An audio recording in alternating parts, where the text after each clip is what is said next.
عوام کو خوش کرنے کی بجائے، ان کے مسائل حل کرنے کی بجائے انہوں نے ایک اور دانلی کے لیے پلان تیار کیا ہے۔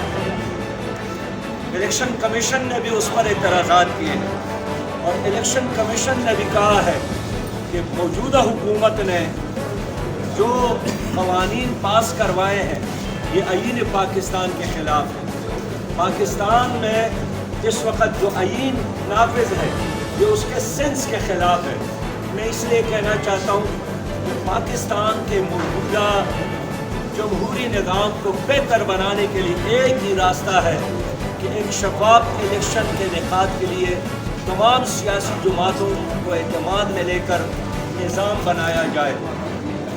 معزز صاحب حضرات، پاکستان کا بہت بڑا مسئلہ